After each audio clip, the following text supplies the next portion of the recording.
Harta kita Yesus Tuhan, saudara dan saya sebagai juru selamat, pembimbing dalam hidup kita. Ya, kita berdoa. Tuhan, kami berdoa Bapa di dalam nama Yesus, Allah yang kami sembah, dalam kemuliaan-Mu Tuhan, kami rindu ya Roh Kudus. Berkati kami ya Tuhan dengan warisan kebenaran-Mu ya Roh Kudus. Aku minta urapan dan pimpinan-Mu ya Ratakara nama sikiri harapatukur nama takara ya syukur. Mari Tuhan, kami tahu tuntutan hidup benar ya Tuhan, bukan hanya kepentingan diri kami ya Tuhan. Ada keturunan kami yang juga kami harus pelihara. Kami lihat Bapa, dan kami rindukan agar setiap keturunan kami ya Tuhan melihat janji-Mu ya Roh Kudus, hidup dalam setiap Bapa anugerah-Mu ya Tuhan. Dalam kasih karunia-Mu Bapa kami rindukan. Mari Tuhan, bukakan Bapa hikmat-Mu, bukakan pimpinan-Mu ya Roh Kudus, sehingga apa yang kami ceritakan malam hari ini ya Tuhan, membuka Bapa pikiran kami ya Tuhan akan kebenaran firman-Mu ya Roh Kudus. Terima kasih ya Tuhan, kami percaya Bapa dalam anugerah-Mu kami siap Bapa diberkati. Semua yang percaya katakan amin, amin dan amin. Ya, sebelum saya masuk dalam namanya firman Tuhan pada malam hari ini, saudara, perlu saya sampaikan highlight khotbah saya di hari Minggu. Ya, saya menyampaikan sesuatu yang menurut saya mungkin ada sebagian dari banyak orang kurang mengerti akan namanya kehidupan bersama dengan Tuhan. Ya, saya menyampaikan apa yang saya sampaikan. Saya menyampaikan tentang Matius pasal 14 ayat yang ke-13. Saya menyampaikan di sana Yesus mengasingkan diri. Nah, ada banyak orang justru tidak bisa menerima hidupnya saat diasingkan oleh Tuhan sendiri. Kenapa? Karena sebentar saya kecilin dulu suaranya biar enak dengerin. Oke. Karena ada banyak orang tidak siap bahwa saudara perlu tahu, saudara mengikuti Tuhan, ya Tuhan mengasingkan diri hidup saudara tidak lain dan tidak bukan supaya mendetoks semua cara pikir kita yang dari dunia. Karena seringkali kita namanya dipanggil Tuhan, ini bukan berdasarkan saudara, saya dari kecil udah Kristen Pak, yang saya nggak ngukur kekristenan tuh dari kecil tuh tahu apa saudara ya. Karena kekristenan kita ini bukan diukur dari berapa lamanya atau namanya berapa namanya kehidupan saudara dari sejak kapan, nggak penting menurut saya. Karena yang penting saudara itu mau melakukan firman Tuhan dari sejak dini untuk namanya bisa mengikuti Tuhan. Nah, seringkali waktu saudara ikut Tuhan ataupun juga udah Kristen dari kecil, mungkin dari berapa tahun yang lalu. Nah, saudara perlu tahu bahwa Tuhan itu akan membawa hidup saudara itu mengasingkan diri, mendetoks semua cara pikir saudara, kecuali apabila kalau orang tuamu ngerti akan kebenaran firman Tuhan, mengajari saudara akan namanya firman Tuhan. Nah, saudara akan terhindar dari namanya mengasingkan diri. Tapi kalau saudara terpanggil ya dengan namanya juru selamat yang satu ini bernama Yesus, sejak saudara namanya sudah menjalani kehidupan berdosa, kehidupan yang mungkin kurang mengerti akan firman Tuhan, waktu saudara mengikuti Yesus kok seringkali justru mengalami namanya banyak hal yang berat. Atau ada banyak orang yang berkata bahwa kok ikut Yesus makin parah. Sebenarnya bukan makin parah. Saudara harus tahu bagaimana cara kerja Yesus untuk memanggil hidup saudara dan dipakai Tuhan untuk membawa lawatan Tuhan. Nah, seringkali ini yang kadang-kadang kita sebagai manusia tidaklah menerima. Nah, saudara perlu tahu Tuhan di dalam Matius pasal 14 ayat 13 itu, ya Tuhan itu naik perahu bersama dengan murid-murid. Nah, di ayat tersebut banyak orang mengikuti Yesus mengambil jalan darat. Nah, jalan darat inilah yang kadang-kadang saudara harus perlu perhatikan. Artinya saudara mengikuti Tuhan masih pakai logika saudara, ikut Kristen masih pakai namanya cara pandangmu yang kuno, yang lama, yang jadul menurut saya. Nah, ikut Tuhan nggak bisa saudara namanya mengikuti dengan pola pikir hidup saudara sendiri. Yang kemarin saya khotbahin itu. Nah, seringkali waktu saudara naik perahu, ya saudara nggak bisa namanya hidup bebas di dalam perahu. Perahu itu kecil, mungkin hanya 10 orang, 12 orang, 13 orang, nggak lebih mungkin dari 15, karena itu mungkin sampan doang saudara. Nah, dalam perahu itu saudara mungkin akan namanya ketemu orangnya ya itu aja, ya dia lagi gitu. Nah, seringkali waktu saudara ikut Tuhan, kok pelayanan kecil saudara itu ya mungkin saudara melayani bertahun-tahun, pelayanannya cuma itu aja, orangnya ini aja. Namun dengar baik saudara, itulah cara Tuhan munculkan sebuah namanya kesetiaan dalam hidup saudara, sampai saudara melihat namanya tujuan Tuhan, sampai saudara akan lihat namanya perkara-perkara yang ajaib. Nah, di dalam perahu itu sendiri, saudara nggak bisa namanya hidup suka-sukamu lagi. Kamu hanya mungkin kadang-kadang cuma berdiam diri. Ya ikut Tuhan kok berdiam diri, Pak? Ya itu yang banyak orang nggak ngerti. Nah, kalau saudara ngambil jalan darat, di ayat 14, Yesus akhirnya bertemu dengan orang-orang tersebut. Ya, dengan orang banyak dalam jumlah yang banyak. Ya, di situ dikatakan bahwa mereka yang banyak itu dalam keadaan sakit. Nah, seringkali saudara ikut Tuhan dengan cara pikirmu sendiri, kamu akan menemui banyak masalah. Kamu akan menemui banyak namanya rintangan dalam kehidupan saudara saat saudara tidak bisa mengikuti perahunya Tuhan dengan cara kita berpikir lewat darat aja. Di darat ada warung, ada mall mungkin ya. Ini saya kasih analogi-analogi supaya saudara itu bisa berpikir, jangan-jangan saya nih yang berjalan dengan Tuhan tapi berjalannya di darat, bukan di dalam perahunya Tuhan atau bahteranya Tuhan. Nah, sehingga saudara diajak puasa kadang-kadang nggak mau. Di perahu saudara kalau kelaparan ya puasa. Ya saudara nggak bisa bilang, wah pesan online ya, GoFood dan sebagainya, nggak ada saudara ya, nyebur saudara, nggak ada. Nah, dengar baik saudara, banyak orang gagal mengikuti Yesus karena apa? Cara jalannya berbeda. Tuhan tuju kemana, kamu kemana. Tuhan naik perahu, kamu malah jalan sendiri. Ya, di dalam perahu mungkin orang ada orang-orang yang bisa takut dengan air, dengan danau, dengan laut dan sebagainya. Ada trauma dengan air. Tapi Tuhan itu kadang-kadang mau saudara itu berjalan di sana. Nah, saat saudara bisa mengikuti itu hal-hal tersebut, murid-murid Yesus melihat orang sakit disembuhkan, lumpuh berjalan, orang buta melihat dan lain sebagainya. Nah, bagian kita ini harusnya apa? Yang menyatakan mujizat lewat kuasa Tuhan. Tapi seringkali justru orang Kristen malah jadi korban sakitnya. Nah, ini yang kadang-kadang saudara harus bisa belajar dengan Tuhan dengan baik supaya hidup kita ini bukan dengan jalan caramu sendiri, tapi saudara harus lihat bagaimana hidup saudara bisa berjalan dengan caranya Tuhan. Walaupun kadang-kadang Tuhan menantang traumamu, menantang rasa takutmu, menantang semua yang ketidaknyamananmu. Namun dengar baik, murid-murid Yesus pernah mengalami namanya badai dan Yesuslah yang menenangkan. Saat saudara ikut Yesus dengan baik, dengan benar, dengan tuntunan Tuhan, semua penghalang dalam hidup saudara, dia akan berhadapan dengan Yesus Kristus. Yang percaya katakan amin. Tapi saudara harus tahu bahwa itu menjadi bagian saudara dan saya. Nah, hari ini saya nggak khotbahin bagaimana. Ya, itu judul khotbahnya apa, Pak? Menerima dan mengikuti Yesus. Karena banyak orang terima Yesus, mengikuti Yesus belum tentu saudara akan ikuti. Ya, karena Tuhan pakai perahu, pakai sesuatu yang kadang-kadang di luar nalar saudara, nggak familiar jalannya Tuhan. Seringkali kamu akan berjalan dengan yang familiar aja, yang sesuai dengan tolak ukurnya adalah matamu sendiri, pikiranmu sendiri. Ya, ada banyak orang terima Yesus dibaptis, ngikut belum tentu. Karena banyak orang Kristen disuruh baca firman, tidak baca. Artinya cuma terima Yesus, ngikutin ya belum. Nah, saudara harus masuk sampai mengikuti Yesus, bukan hanya menerima Yesus. Ya, kalau cuma menerima doang, saudara bisa keluar, bisa login, bisa log out, saudara. Dan saya berdoa kita ikuti satu paket Tuhan, menerima Yesus dan mengikuti Yesus. Saudara bisa klik ya nama saya di pojok kiri handphone saudara, di situ ada link YouTube.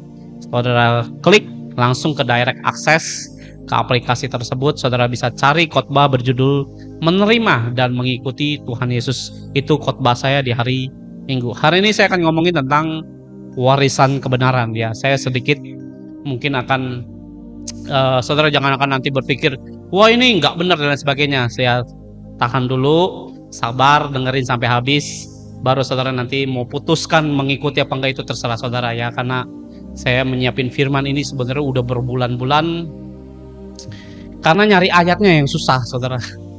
Ya, sebentar. Saudara bisa buka di dalam Amsal 23 ayatnya yang ke-23. Ya, Amsal 23 ayatnya yang ke-23. Ya, Amsal 23 ayatnya yang ke-23. Nah, di layar handphone saudara saya sudah bukakan. Ya, sebentar. Ini rasanya ada yang kurang. Oke. Nah, di situ belilah kebenaran dan jangan menjualnya, atau firman. Demikian juga dengan hikmat, didikan dan pengertian. Nah, saudara perlu ketahui hal ini saudara. Ikut Yesus, saudara harus tahu akan namanya jalannya Tuhan dan kebenarannya. Karena Yesus berkata, akulah jalan kebenaran dan hidup. Ya, barang siapa mau datang kepada Bapa atau ke sorga harus melalui Yesus. Nah, Yesus sendiri adalah kebenaran. Nah, kenapa saudara harus hidup dalam kebenaran? Ya, nanti saya akan sedikit kasih ilustrasi biar saudara itu bisa ngerti. Karena Yesus turun mau menyatakan sebuah kebenaran. Ya, hidup saudara bukan melihat apa yang nyata di dalam hidup saudara. Berarti kita hidup bukan di dunia yang nyata, Pak. Bukan itu maksud saya. Kalau saudara gini, ikut Tuhan, masih melihat apa yang nyata di dalam kehidupan saudara tanpa melihat sebuah kebenarannya di balik itu. Ya, karena seringkali kebenarannya yang justru kalau saudara tidak lihat, tapi kenyataannya yang kamu lihat.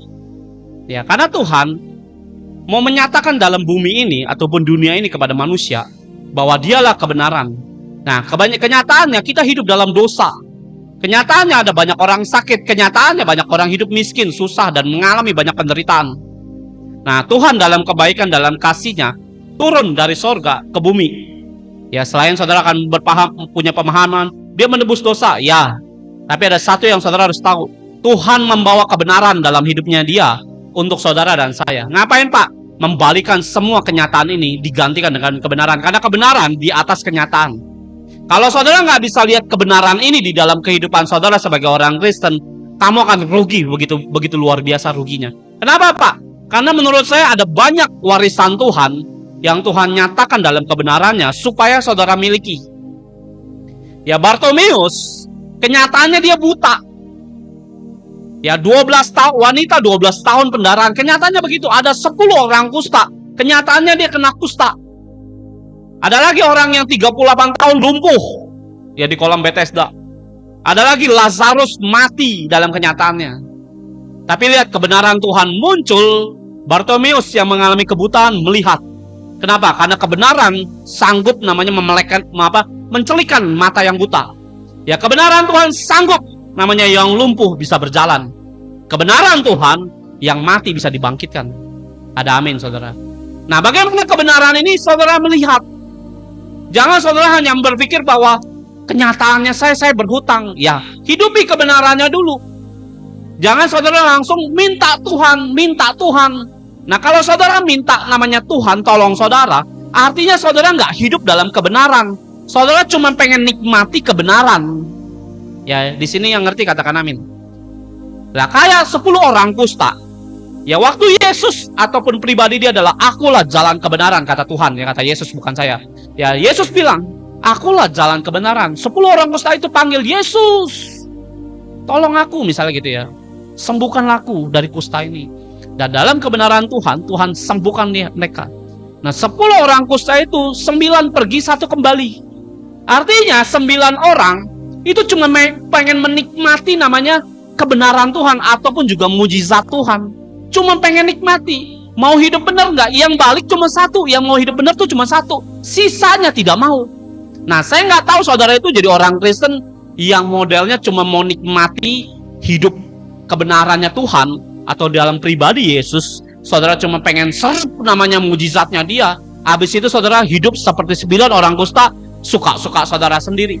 Nah, ini orang Kristen kayak begini, nggak hidup dalam kebenaran. Cuma pengen nikmati kebaikan Yesus. Kan nggak salah, Pak. Salah menurut saya. Kenapa? Karena kamu bisa binasa dengan tipu muslihat iblis.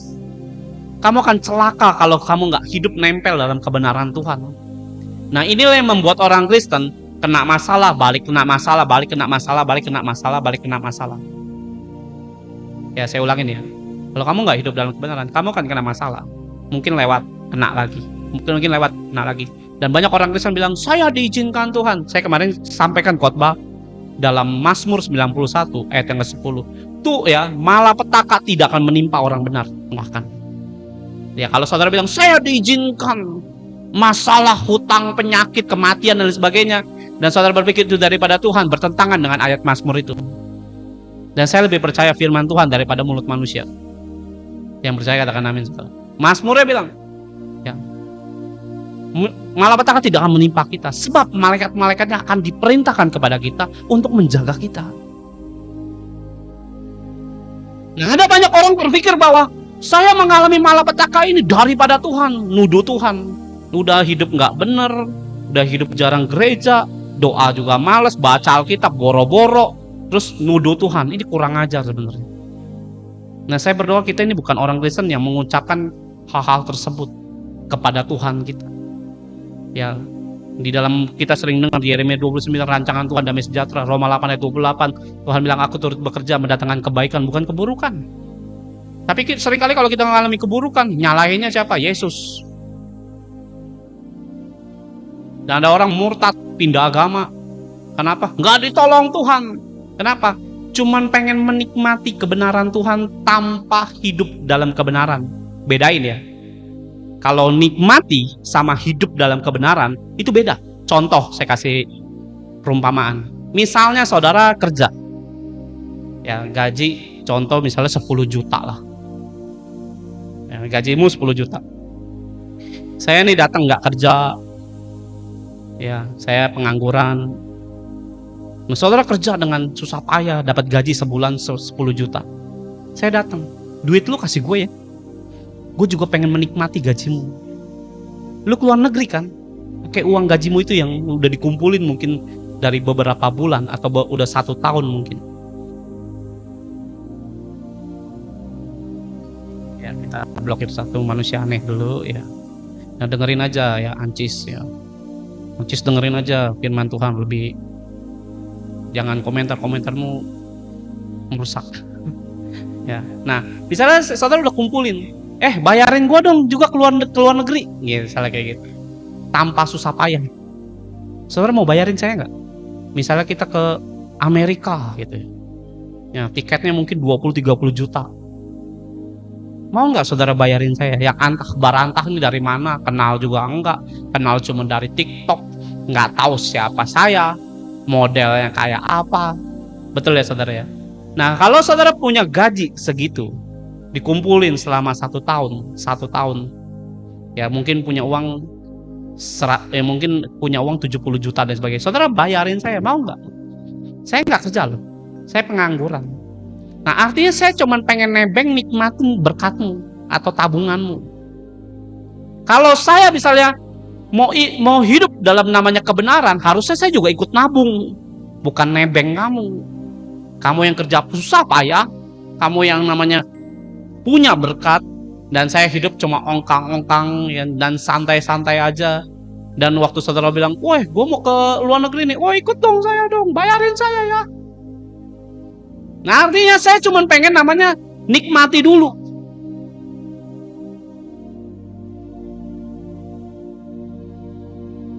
Nah, kita singkirin satu manusia. Nah, jadi saudara perlu tahu bahwa Tuhan gak menghendaki saudara tuh hidup kayak begitu. Tapi saudara hidupin namanya kebenarannya. Kenapa Pak? Kita harus hidupin kebenaran sesuai nanti dengan tema khotbah saya pada malam hari ini. Ada efeknya nanti. Kemana Pak? Ke anak cucumu. Walaupun kamu sudah meninggal sekalipun, ya apa yang kamu hidupi dalam kebenaran, anak cucumu bisa nikmatin. Wah masa iya Pak? Nanti dengerin dulu firman. Pernah gak saudara waktu saudara pertama kali namanya mengalami mujizat? Ya saya percaya saudara namanya hidup dalam Tuhan pernah ngalamin mujizat ya. Siapa yang pernah namanya ngalamin mujizat? Waktu saudara mungkin pertama kali terima Yesus, atau mungkin saudara pernah namanya ditolong soal keuangan, dapat pekerjaan, sembuh dari sakit penyakit, mungkin saudara pernah namanya ditolong pemulihan keluarga. Siapa yang di sini pernah ngalamin namanya kuasa Tuhan itu? Siapa yang di sini pernah ngalamin? Ya, istri saya bilang pernah banget. Nah, ya. Siapa yang di sini pernah? Ya, bisa bilang saya Pak orangnya Pak. Ya, serius, saya nggak bercanda. Ini lagi sangat serius saya, karena ini khotbah bagi saya susah untuk dikhotbahin. Ya, pernah ya. Yohanes 8 ayat 32, firman-Nya ngomong begini, dan kamu mengetahui kebenaran, kamu tahu, mengetahui kebenaran, dan kebenaran itu memerdekakan hidup saudara. Nah, dengerin, waktu saudara namanya saya percaya Yesus. Nah, saya waktu percaya Yesus, saya sembuh. Kenapa? Karena waktu saudara mempercayai Yesus, itu adalah kebenaran bahwa dunia ini butuh Yesus. Yang percaya katakan amin saudara. Nah, saat saudara bilang aku butuh Yesus, itu kebenaran. Nah, udah hidup belum? Belum. Baru saudara namanya mempercayai itu kebenaran nempel. Benih firman kebenaran itu nempel dalam hidup saudara. Nah, ada yang ngembangin menghidupi kebenaran, ada yang enggak. Nah, waktu saudara percaya Yesus, aku butuh Yesus, kebenaran nempel, itu akan nyembuhin kita. Itu akan memberikan mujizat dalam hidup saudara. Nah, setiap orang yang memutuskan, aku terima Yesus, aku percaya pada Tuhan, nah kebenaran itu akan memerdekakan hidup saudara. Itu akan menolong hidup saudara dengan cara ajaib. Mesti ya di sini. Nah, tapi pertanyaannya, waktu benih itu ditabur sama Tuhan Yesus dalam hidup saudara, bagaimana kamu mengembangkannya?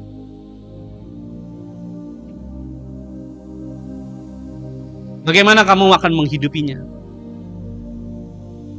Bagaimana saudara hidupi sebuah kebenarannya? Pertanyaan saya begini saudara, hidup dalam kebenaran sulit gak? Gampang apa mudah bagi saudara? Waktu saudara namanya, aku mau hidupi kebenaran Tuhan, sulit apa enggak?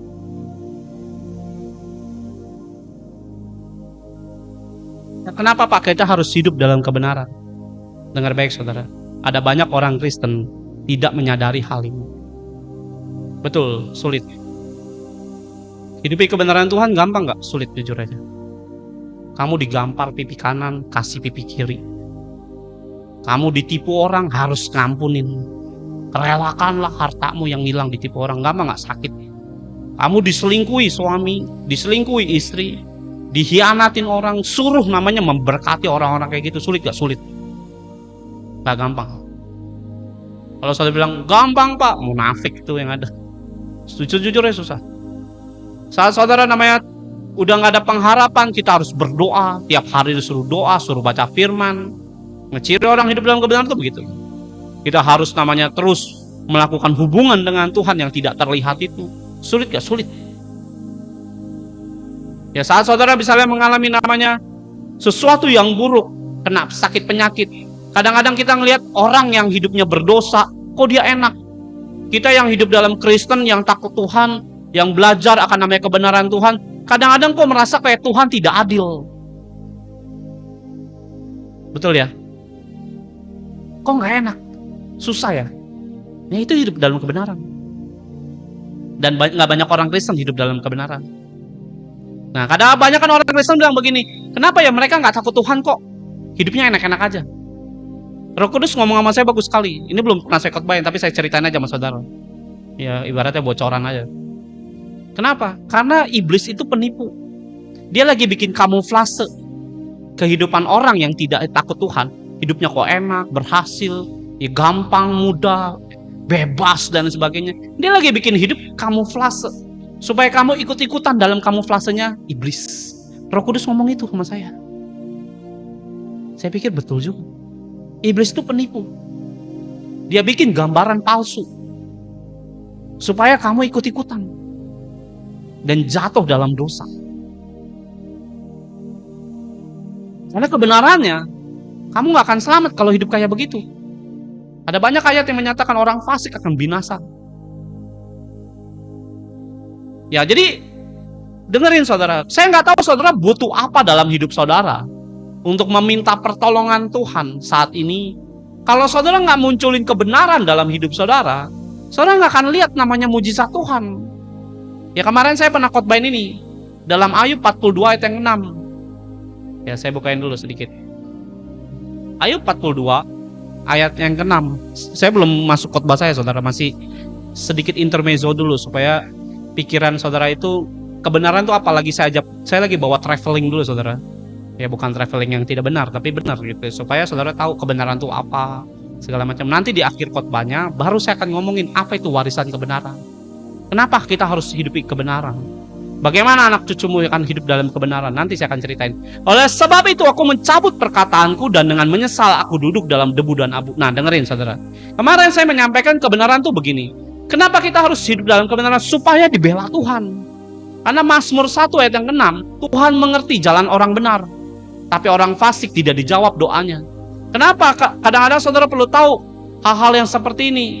Supaya saudara itu kalau dalam minta pertolongan sama Tuhan, Tuhan lihat akan namanya hidup saudara punya kebenaran gak dalam hidup saudara. Contohnya misalnya gini ya, saya sering kali namanya ketemu jemaat. Pak, Tuhan kenapa gak tolong saya? Rumah tangga saya berantakan. Saya ditipu orang. Ada lagi yang mungkin bangkrut. Pak, kenapa Tuhan nggak tolong saya? Saya bangkrut. Pak, kenapa Pak? Saya mengalami sakit penyakit. Kenapa Pak? Saya ditipu. Terus, kenapa Pak? Saya mengalami kemiskinan. Terus menerus saya berdoa sama Tuhan mati-matian. Tuhan nggak tolong saya. Saya bilang simple. Kenapa? Karena tidak ada kebenaran di dalam hidupmu. Loh, saya kenal Yesus. Cuma kenal. Hidupi nggak kebenarannya? Saya tanya, firman Tuhan gimana? Kamu selamin nggak? Kamu pikirin nggak? Kamu baca nggak? Kamu deklarasikan nggak? Kamu doakan nggak? Kamu puji dia nggak? Kamu sembah nggak? Enggak sih Pak. Nah itu saya bilang, kamu nggak menghidupi kebenaran. Nah saat saudara datang di hadapan Tuhan, di dalam Mazmur 37 ayat 8, Tuhan mencintai hukum. Kenapa Pak? Hukum apa itu? Hukum kebenaran. Tuhan bukan Allah yang berdusta. Dia akan berpihak pada orang salah dan bersilat lidah. Yesus kita bukan seperti itu. Nah kalau saudara namanya dalam pergumulan dalam rumah tangga, Pak, suami saya kan melakukan banyak kejahatan. Kenapa Tuhan nggak menghukum dia? Karena kamu pun juga tidak ada kebenaran di dalamnya. Dan dua-duanya sama-sama melakukan pelanggaran. Walaupun yang satu nampak dosanya paling jelas, ya main judi online lah, mungkin namanya narkoba, mungkin namanya main seks bebas dan sebagainya. Mungkin kelihatan jelas. Tapi ingat, dosa kecil, dosa besar, itu sama aja di hadapan Tuhan. Kamu tidak berdoa, itu juga dosa di hadapan Tuhan. Nah, sehingga tidak ada kebenaran di dua belah pihak. Nah, saat saudara yang sedikit mengerti harus datang kepada Tuhan. Tuhan, tolong aku minta kebenaranmu. Aku minta pembelaan Tuhan. Nah, Tuhan hadir di dalam rumahmu. Ngapain Pak? Dia lihat dua pribadi ini. Antara suami dan istri ini. Atau hidup saudara yang lagi bergumulnya apa. Nah, dilihat. Nah, kalau di dalam hidupmu tidak ada kebenaran, Tuhan gak bisa tolong. Bukan gak mampu loh. Karena di dalam Markus ya, kemarin saya pasal 6 ya, Tuhan tidak bisa melakukan mujizat. Karena apa? Karena mereka nggak percaya. Nah, kategori kata percaya itu kamu harus melakukan pekerjaan Tuhan. Kamu harus menghidupi apa yang Tuhan lakukan dalam Yohanes 14 ayat 12. Nah, saat saudara namanya tidak ada kebenaran, yang muncul itu bukan pembelaan. Ngapain Pak? Proses Tuhan. Kamu akan diproses sampai namanya mengerti akan namanya hidup dalam kebenaran. Saat muncul kebenaran dalam hidupmu di hadapan Tuhan, saudara minta Tuhan dibela langsung tanpa yang ngaling-ngaling. Amin saudara. Ngerti ya di sini ya? Ini yang Tuhan ajarkan. Tuhan, kenapa banyak anak-anakku tidak engkau tolong? Bukan aku nggak tolong. Aku ini Tuhan yang adil. Aku mencintai hukum. Aku nggak mungkin melanggar hukum. Mereka itu tidak ada yang benar. Yang satu mungkin berzina, yang satu juga nggak berdoa. Yang satu mungkin main judi, yang satu juga main handphone terus. Sehingga Tuhan tuh nyampein ke saya begini, gimana aku mau tolong? Dua-duanya nggak ada yang benar. Tidak hidup dalam kebenaran firman. Nah inilah saudara harus sadar. Mau saudara namanya hidup dalam kebenaran Tuhan. Nah kemarin saya ngomong menerima Yesus, mengikuti Yesus. Mengikuti bagaimana hidup dalam kebenarannya. Nah jangan saudara namanya aku minta pembelaan. Iya, semua kita minta pembelaan kok dalam banyak perkara. Dalam kerjaan, dalam bisnis, dalam tender, apapun lah. Tapi Tuhan lihat, lu bener gak? Diberkati uangnya bener gak nih? Karena banyak orang waktu diberkati gak bisa. Hidupnya malah ngaco-ngaco. Banyak gak orang diberkati hidupnya disombong? Ayo saya tanya. Saya tanya dulu saudara. Banyak gak orang setelah dulu gembel, wah belas kasihan, ya sampai keluar air mata, ya, sampai ingus keluarnya di hidung keluarnya di kuping bukan di hidung lagi, keluar lidah penjilat tuh, banyak saya, bener kan? Nah waktu diberkati, siapa lu? Betul gak? Nah Tuhan juga worry loh. Ini kalau sombong, lu neraka lu nanti. Ibaratnya begitulah bahasa saya ya. Ngerti ya di sini? Lah Tuhan nggak mau. Nah Tuhan kasih saya pengertian bagus sekali. Ya, saya kesaksian sedikit. Suatu hari saya pernah lagi Natal tahun lalu 2024. Natal tahun 2024 saya diundang kumpul sama beberapa pendeta. Nah di situ ada satu pemain musik Kita lagi ngobrol-ngobrol, tanya, besok lu pelayanan kemana? Saya bilang gitu. Saya pelayanan ke orang lama, dia bilang. Orang lama itu siapa? Saya bilang. Dan dia menjabat, ya saya sebut ya, menjabat di salah satu kepolisian.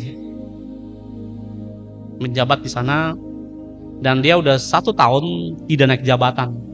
Kalau dia naik jabatan, jenderal bintang 1. Terus dia ngomong begini, dia lagi berdoa supaya dia naik jabatan jenderal bintang 1. Tapi udah 1 tahun ini dia nggak pernah naik. Saya bilang, oh. Waktu saya ngomong oh gitu, Roh Kudus ngomong, sampein firman. Apa Tuhan? Saya dikasih pengertian, saya sampein. Bilang sama dia, kalau dia dibawa naik jadi jenderal, bisa nggak korupsi? Langsung teman saya bilang gini, nah itu dia tuh. Dengerin ya, Tuhan nggak bisa promosiin kamu. Waktu promosi kamu naik, kamu malah buat korupsi, buat dosa. Bukankah Tuhan sama aja terlibat di dalamnya? Sedangkan dia adalah Allah yang mencintai hukum. Ngerti saudara? Tuhan memberkati kita, bukan mencelakakan kita loh, supaya ikut-ikutan main dosa. Nah kadang-kadang kalau saudara nggak bisa hidup dalam kebenaran, penghalang mujizatmu ya itu sebenarnya. Sesimpel itu. Kenapa Pak usaha saya sepi? Ya paling cuma diberkati, cuma cukup buat makan. Ya sampai muncul kebenaran, sampai punya penguasaan diri akan uang, akan namanya anak, akan ini, akan itu. Ada orang yang bilang, Pak kenapa Tuhan nggak memberikan saya keturunan anak? Ya karena kalau dikasih model kayak lu tuh berhala. Di istri saya pernah tegurin beberapa orang kayak gitu. Kalau lu dikasih anak berhala, berarti Tuhan nggak mau kasih saya anak. Bukan. Punya kebenaran lah dalam itu, bahwa yang kita cintai itu harus Yesus, lebih dari istrimu, suamimu, anakmu, bapak, mamamu sekalipun. Karena Markus 12 ayat 30 sampai 33, kasihilah Tuhan Allahmu, itu hukum pertama. Jangan dibilang, anak durhaka. Bukan anak durhaka, saya lebih taat firman ketimbang aturan manusia atau adat istiadat manusia. Lihat berapa banyak sekarang orang gak ke gereja, saya jagain cucu yang dijagain, bukan jagain imannya dia. Itu bukan kebenaran. Cucumu butuh Yesus loh. Tapi lihat banyak orang kayak begitu. Ya, hidup orang benar itu punya iman. Karena di dalam kitab Roma pasal pertama ayat 17, orang benar hidup karena iman. Saudara tahu tentang cerita Sodom dan Gomora? Tuhan ngomong sama Abraham, ini Sodom Gomora mau tak ratakan, kata Allah. Mau tak kirim api. Bukan dikirim paket saudara ya.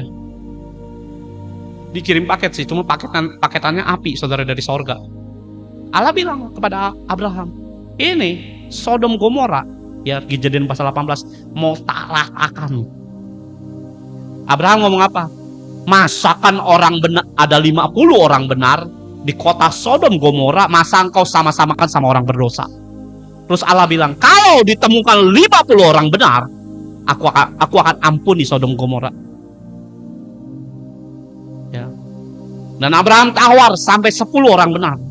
Kalau ada 10 orang benar, masa lu juga lu mau hangusin tuh Sodom Gomora? Tuhan bilang, kalau ada 10 orang benar di kota Sodom Gomora, gua ampunin. Ada? Gak ada. Jangan 10, 1 aja gak ada.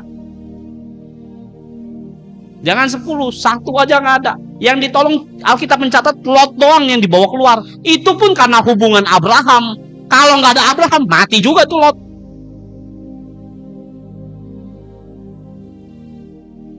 Gak ada, 1 pun aja gak ada yang benar. Nah, saudara tahu kalau baca Kejadian 18, saya bukain sedikit lah ya. Kejadian 18.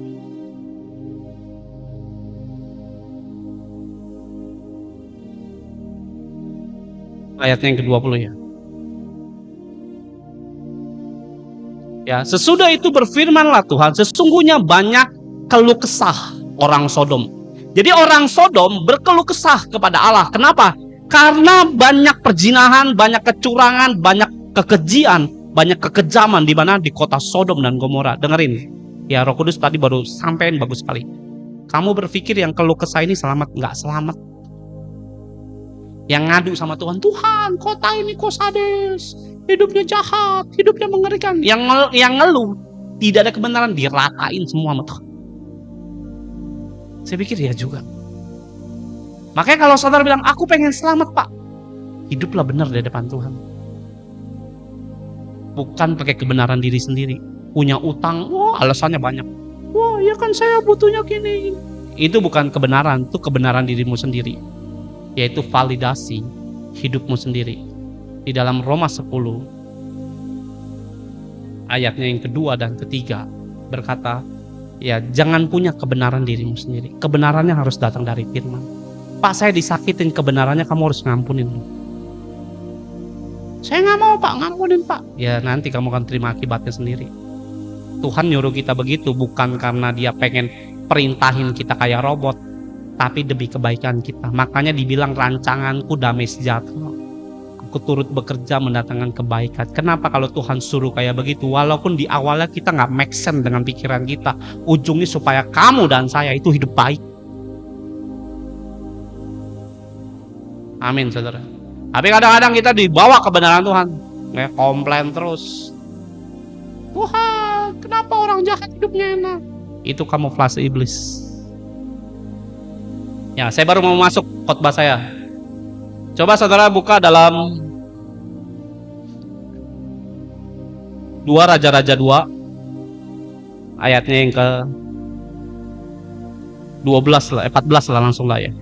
Supaya nanti nggak kelamaan.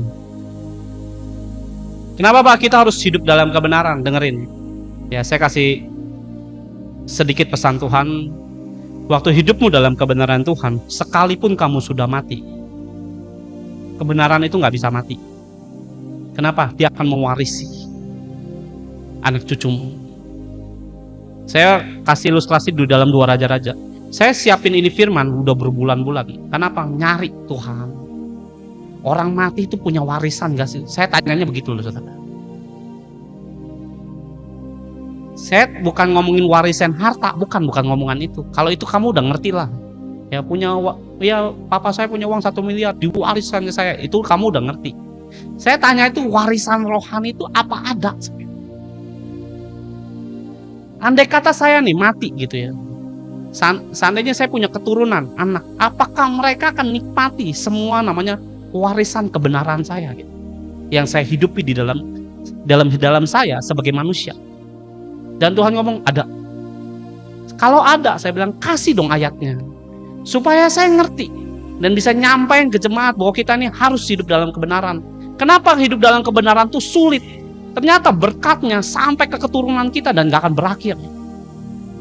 Saya berpikir bahwa warisan kebenaran Tuhan itu gak seperti sependek pemikiran kita. Kita mati selesai, enggak, turun saudara, sampai yang bisa mengikuti warisan kita, cara hidup kita itu akan turun terus berkatnya sampai nenek, sampai keturunanmu ke 10, ke 100, ke 200, itu akan turun terus memberkati keluargamu. Saya berpikir warisan Tuhan itu luar biasa besarnya. Inilah saudara harus hidup dalam kebenaran. Kamu boleh hidup rusak, kadang-kadang kan kamu nggak mau anak keturunanmu hidup brengsek juga kayak kita gitu loh. Yang di SSC dulu brengsek ya. Ini saya berpikir ini harus diajarkan Tuhan supaya anak-anak Tuhan hidup dalam kebenaran. Saya dikasih ayat-ayat itu lama loh Tuhan jawabnya. Kamu buka 2 Raja-Raja 2 ayat yang 14. Ia mengambil jubah Elia yang telah terjatuh itu, dipukulkannya ke atas air itu sambil berseru, "Di manakah Tuhan Allah Elia?" Ia memukul air itu lalu terbagi ke sebelah sini dan ke sebelah sana. Maka menyeberanglah Elisa. Mundur dulu ke ayat 9. Kan ini sumbernya. Ya, ayat 9. Dan sesudah mereka sampai di seberang, berkatalah Elia kepada Elisa. Ini mundur ya ayat 9. "Mintalah apa yang hendak kulakukan kepadamu Elisa sebelum aku terangkat daripadamu," kata Elia ya. Jawab Elisa, "Biarlah kiranya aku mendapat 2 bagian dari rohmu." Ayat 10, berkatalah Elia, Yang kau minta itu adalah sukar. Dengerin ya. Elia sebelum pulang ke sorga, disuruh minta. Elisa, lu mau minta apa? Minta 2 bagian. Minta 2 rohmu dan sebagainya. Dan Elia terangkat ke sorga.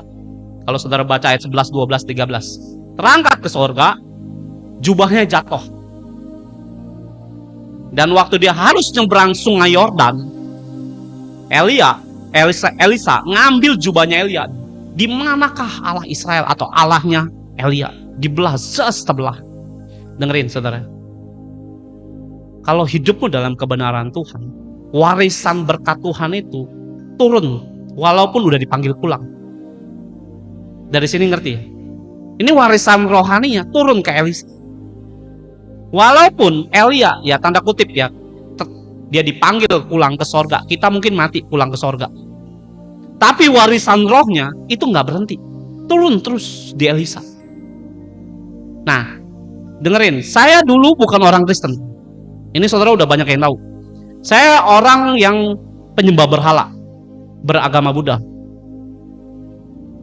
Nah, saat saya namanya hidup dalam keagamaan saya ini salah satu penghujat namanya Yesus.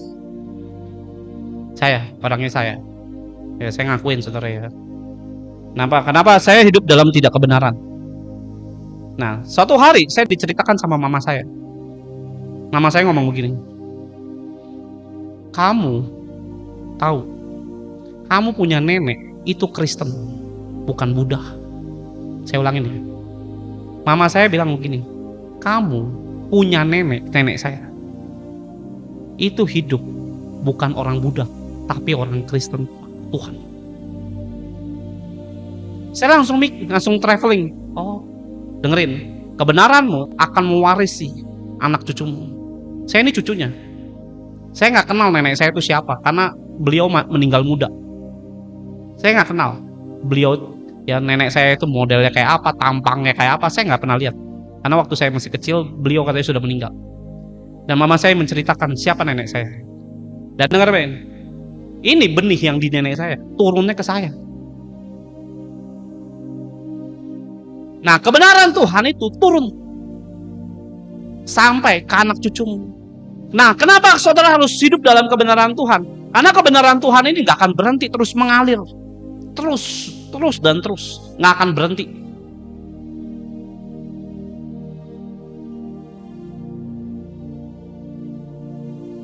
Yang jelek-jelekin agama Buddha siapa? Saya bilang kan saya udah agama Buddha.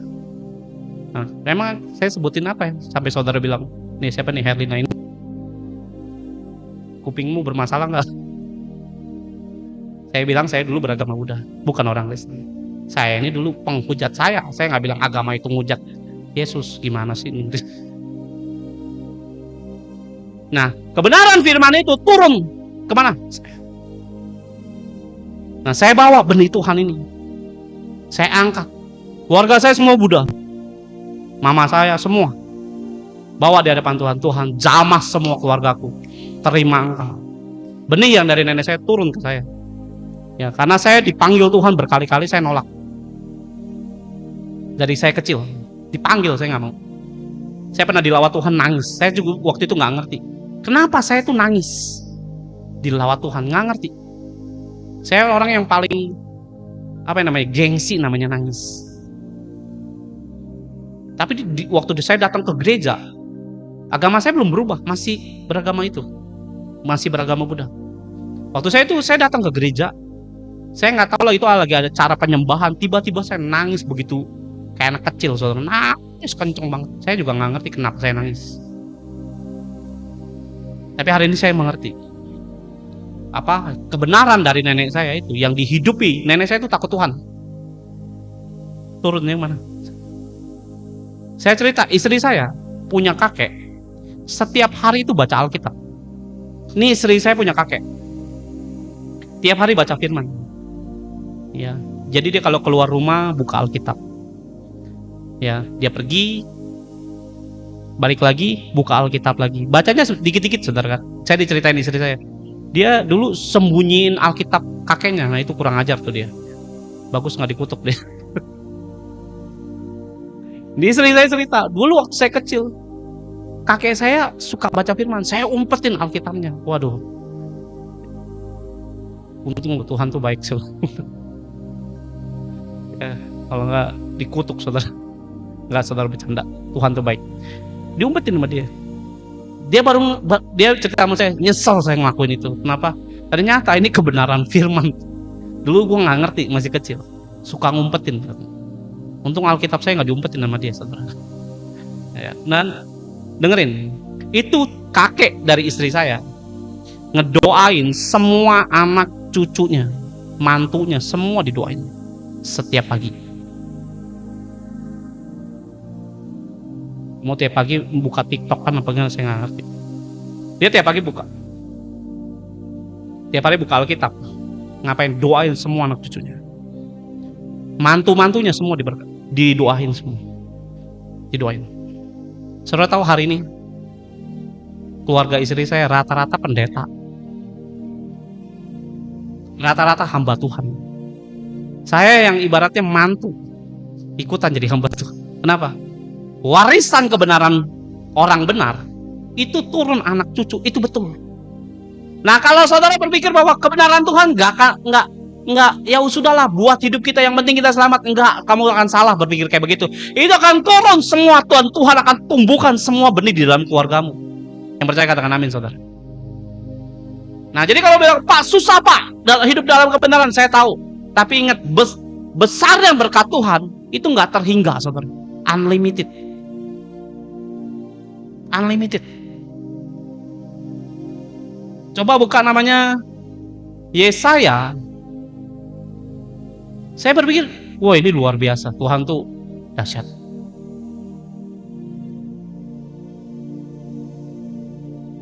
Ya, Yesaya 32 ayatnya yang ke-17. Yesaya 32. Ya, terima kasih buat kami ya. Kenapa Pak kita harus hidup dalam kebenaran? Dengerin ya, kenapa? Waktu kamu hidup dalam kebenaran, saya nggak mengiyakan ya, tapi ini banyak sekali saya dengar namanya orang Kristen hidup dalam kekhawatiran. Misalnya gini, mohon maaf ya, ini saya nggak mensetujui atau melegalkan hal tersebut ya, tapi saudara juga ada hal yang salah kalau sampai terlalu worry. Ya, worry itu sebenarnya biasa aja, boleh aja, yang lumrah sebenarnya. Namun kadang-kadang terlalu over. Kadang-kadang kamu lihat anakmu, misalnya kelakuannya tuh jelek dan lain sebagainya, kamu mulai khawatir. Sebenarnya gimana Pak? Kamu hidupin aja kebenaran dalam hidup. Ya, kebenaran Tuhan itu dalam hidup. Ikutin aja itu. Itu nanti semua warisannya akan turun ke dia. Walaupun mungkin diawali dengan dia hidup kok, mohon maaf ya, mungkin narkoba, melacur, dan kadang-kadang kan saya ngeliat ada banyak orang Kristen khawatir setengah mati. Saya bilang kamu nggak usah khawatir. Hidupin aja kebenaran tuh, nggak usah pusingin masalah itu. Saya bilang. Nanti muncul dengan sendirinya. Nanti lihat bagaimana kebenaran Tuhan itu ke anak cucu itu, kamu akan lihat. Karena Tuhan nggak berdusta. Apa yang difirmankan Tuhan itu betul. Saya ini kan dulu saya udah bilang, saya ini dulu penjudi. Ya, saya mabuk enggak, narkoba enggak, rokok enggak. Ya, saya cuma main tuh, ya saya pembohong. Ya, saya pezina. Saya juga hidup rusak. Tapi lihat waktunya benih itu akan muncul pasti. Kenapa? Nggak mungkin tenggelam. Ya, kalau saudara namanya langgar itu firman, itu akan mati di kamu. Mohon maaf ya, kalau misalnya saudara udah tahu nih firman ini, warisan kebenaran ini, saya udah ceritain, kamu sengaja mati di kamu. Itu akan berhenti di kamu. Padahal firman ini akan bisa berlanjut sampai ke keturunanmu atau antah barantah. Ya, Yesaya 32 ayat 17. Di mana ada kebenaran, lihat, di situ akan tumbuh damai sejahtera. Nah, kenapa makanya suami istri berpikir, wah suami saya Pak kurang ajar, suami saya Pak, istri saya Pak selingkuh, bla bla bla. Kenapa? Nggak usah pusing masalah itu. Hidupi kebenaran, muncul damai sejahtera, muncul namanya pemulihan, muncul namanya sebuah keluarga yang akan dibenarkan Tuhan, muncul akan namanya hidup saudara akan melihat mujizat. Kenapa? Munculin dulu kebenaran, nggak usah ngeluh terus. Saya tahu memang itu nggak mudah, tapi firmannya ngomong begitu. Ya, di mana ada kebenaran, di situ akan tumbuh damai sejahtera. Dan akibat, lihat, upah dari hidup kebenaran ialah apa? Tenang. Ya kan kita worry kan, lihat, suami saya Pak Wah, belum pulang, udah jam 12 nih. Misalnya gitu kan. Hidupi kebenaran. Kebenaran apa? Ya doa. Orang Kristen suruh doa, kabur.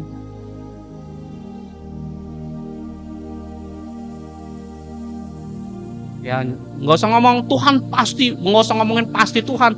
Hidupin aja kebenarannya, nggak usah nuntut Tuhan pasti akan jamah, nggak usah. Tuhan udah tahu harus ngapain, nggak usah saudara ngajarin beratnya. Ya sorry ya, saya kalau khotbah ngomongnya begini. Nggak usah ngajarin Tuhan pasti. Udah nggak usah ngajarin Tuhan, kerjain aja bagianmu. Dia akan tahu harus ngapain. Ya, nggak usah. Ibaratnya kayak kita merintahin Tuhan pasti, nggak usah ngomong gitu. Udah, kerjakan aja kebenarannya dalam hidup saudara. Kamu akan lihat bagaimana Tuhan mengerjakannya sesuai dengan keperluan kita. Nggak usah ngajarin Tuhan tahu kok. Kalau kamu bisa mikir begitu, masa bapakmu nggak bisa mikir? Dan akibat kebenaran, ya saya bukain di sini. 32 ayat yang ke-17. Lihat di layar handphone saudara. Ya, di mana ada kebenaran, di situ akan apa? Tumbuh. Namanya apa? Damai sejahtera. Pas saya kehilangan damai sejahtera, kebenarannya, ayo. Jangan mikirin namanya dirimu sendiri, kebenaran dirimu sendiri, rusak nanti. Ya, dan akibat kebenaran, ya, jadi upah kebenaran ialah apa? Tenang dan ketentraman. Untuk apa? Selama-lamanya. Nggak untuk 10 tahun. Nggak cuma untuk 5 tahun, nggak untuk cuma 100 tahun, nggak cuma untuk 1 abad, nggak untuk namanya mungkin 1000 tahun yang akan datang kalau masih ada dunia ini. Ya berarti untuk apa? Forever, selama-lamanya. Kenapa? Karena Yesus kebenaran, dia adalah Alfa dan Omega. Dia udah di awal, dia udah ada di akhir. Ada amin saudara. Saya lihat bahwa, oh ini ternyata. Kalau misalnya saya lihat keluarga saya belum dijamah Tuhan Pak, nggak usah pusing. Pusinginlah bagaimana saudara itu harus berjalan dalam kebenaran Tuhan. Itu akan otomatis akan terjadi. Ingat, apa yang difirmankan Tuhan nggak akan kembali sia-sia. Apa yang sudah dilepaskan melalui Alkitab ini akan otomatis bekerja. Kenapa? Karena dialah yang create semua, namanya ciptaannya dia. Amin saudara. Nah, jadi jangan saudara berpikir bahwa hidup suka-suka saudara. Nggak bisa, hidupi kebenarannya. Apa yang belum benar di hadapan saya? Tanya sama Roh Kudus. Jangan bilang, pasti nanti Tuhan jamah. Nggak usah ngomong gitu. Kebenarannya hidupin dulu. Tuhan perjamah nggak usah dikhawatirin. Apa yang ditagih sama Tuhan, apa yang saudara tagih ke hadapan Tuhan, semua akan terjadi kok. Ya, Mazmur 37 ayat 25. Dahulu aku muda, sekarang telah menjadi tua, tapi tidak pernah kulihat orang benar ditinggalkan Tuhan. Gak pernah. Untuk anak cucunya minta-minta roti.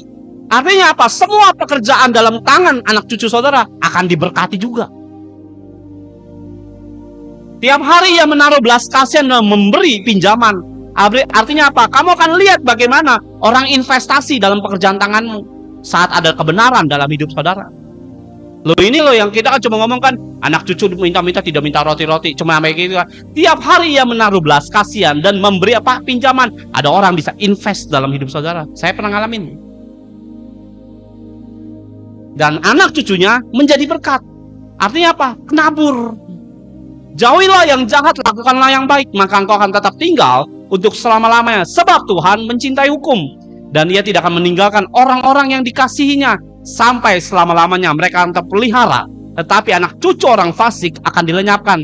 Ya, orang fasik itu apa Pak? Kristen. Baca Alkitab nggak mau, fasik namanya. Ayat 29. Ini yang ayat 29, ini yang keren menurut saya.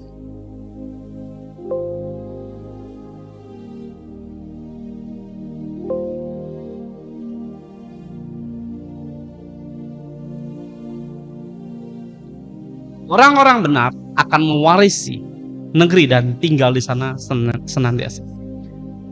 Lihat, Tuhan berjanji bagi orang benar menikmati berkatnya itu forever, saudara. sampai ke keturunan.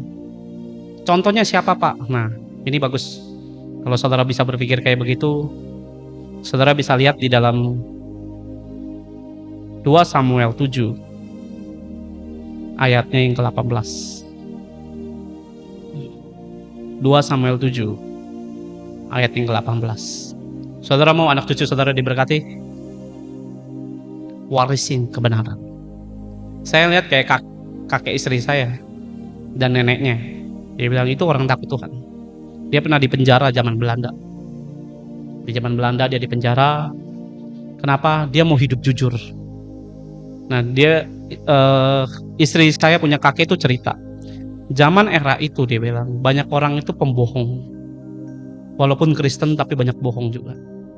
Kadang-kadang dia bilang gaji. Jadi kakek istri saya itu guru ngajar dan dia pinter bahasa Belanda. Ya, pinter bahasa Belanda. Saya Pak, ya saya nggak ngerti bahasa Belanda terus. Dan dia seringkali gajinya itu diambil, ditipu, kadang-kadang dipotong, dicuri lah uangnya. Uang dari kakek saya dia bilang. Dan kakek saya ngomong begini, ngajarin ke istri saya. Jadi istri saya pernah datang nggak tahu ke Medan atau kemana, ketemu sama kakeknya ini. Dia bilang, kamu anak siapa? Ya, istri saya punya orang tua namanya Mutiara. Dia bilang, oh saya anaknya Mutiara. Oh, dia cerita sama istri saya, kalau kamu hidup harus jujur.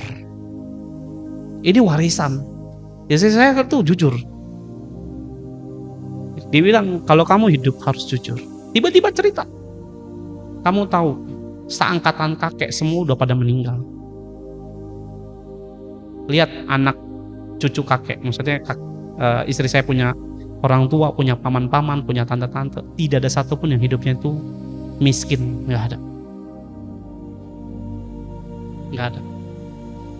Saya ngeliat keluarga daripada istri saya, ini orangnya diberkati semua. Tapi ada beberapa yang hidupnya tidak dalam kebenaran, putus di situ. Jadi kebenaran Tuhan bisa putus, Pak? Bisa. Dari mana sisinya, Pak? Kalau kamu nggak melakukan firman Tuhan, putus di kamu. Yang harusnya bisa turun sampai namanya cucu cicitmu itu putus oleh karena apa? Tidak melakukan kebenaran. Jadi kalau saya lakukan, Pak, kamu akan terima warisan seperti Elisa terima warisan dari Elia yang sudah berpulang. Nah, kalau berkat secara jasmani kamu ngerti, tinggal notaris pindah harta. Nah, kalau warisan roh kebenaran Tuhan, kamu nggak bisa. Kayak notaris nggak bisa. Yang gitu kan. Ya, sebelum saya masuk ke firman ini, Tuhan suruh kesaksian satu. Ada hamba Tuhan cerita. Ini kesaksian udah lama. Mungkin udah 10 tahun lebih saya pernah dengar. Ya, tapi diingatkan kembali dalam beberapa hari ini, saya berpikir susah bawa khotbah begini, tapi harus diomongin. Suatu hari ada hamba Tuhan, hidupnya susah. Hidupnya susah banget. Dan dia bilang, Tuhan, aku ini hidup benar. Kenapa hidupku tuh susah? Setiap saya berbisnis itu gagal. Dan dia akhirnya berdoa sama Tuhan. Dia tanya Tuhan, kenapa Tuhan? Dan dia bilang, kamu punya kakak. Tiba-tiba waktu dia berdoa, Tuhan ingatkan dia punya kakak. Kamu punya kakak, kakakmu tuh berhasil. Ini hubungan darah doang, bukan hanya bapak dengan anak. Dan Tuhan bilang, kakakmu itu berhasil dan orang kaya. Dan kakaknya udah dipanggil pulang sama Tuhan. Dan dia bilang begini, nah terus apa hubungannya dengan aku Tuhan? Kamu ke kamarnya dia, doa di sana. Dan dia pergi ke kota di mana kakaknya tinggal dahulu. Di situ ada istri dan anak-anak. Ya, dia sampai ke kota itu, dia pamit, ya permisi lah sama istrinya. Ya sama iparnya dia permisi. Boleh nggak saya ke kamar? Ngapain? Berdoa. Kenapa? Disuruh Tuhan. Boleh. Dipakai di sana dia berdoa 1 atau 2 jam. Sampai dia di kamar itu dia berdoa, Tuhan kenapa aku harus berdoa di tempat ini? Dan Tuhan tuh ngomong sama dia begini, karena kakakmu hidup dalam kebenaran. Orangnya itu Tuhan. Dan dia doa, Tuhan berkati aku. Tuhan bisa berkati dari mana aja. Tapi kalau Tuhan nunjuk suatu tempat, ada sesuatu yang saudara harus pergi, beranjak dari tempatmu, ikutin. Jangan pikir, wah kan Tuhan bisa berkati dari mana aja. Benar, betul. Ya, ada satu hamba Tuhan juga dari Amerika pernah sakit di Afrika. Disuruh Tuhan kemana? Ke Amerika. Afrika ke Amerika itu jauh loh, saudara. Disuruh kemana? Ke Amerika. Ngapain? Doa di sana. Sembuh saudara di Amerika. Tuhan nggak bisa aja berkat dia di Afrika. Nah, kadang-kadang kita nggak ngerti. Waktu dia berdoa di kamar itu, saudara tahu dia pulang. Tiba-tiba besoknya nggak tahu angin dari mana dia bilang. Itu semua tendernya dia berhasil dan diberkati dengan ajaib. Nah, hamba Tuhan ini cerita. Sejak itu saya berdoa di kamar itu. Dia bilang, Tuhan, aku minta Tuhan, urapan apa yang dihidupi oleh kakakku dalam kebenaran bersama dengan Engkau, aku terima dalam nama Yesus. Pulang ke kotanya dia, itu usahanya sepi saudara, tiba-tiba rame dan diberkati dengan ajaib. Kadang-kadang saudara nggak akan ngerti. Saudara akan berpikir bahwa kebenaran itu hanya milik kita dan selesai di kita. Ternyata ini bisa saudara wariskan sampai keluargamu akan lihat bagaimana saudara akan diberkati dengan nama Yesus. Nah, lihat bagaimana Daud sekarang. 2 Samuel 18. Lalu masuklah Raja Daud ke dalam, kemudian duduklah ia di hadapan Tuhan. Ngapain? Doa pasti.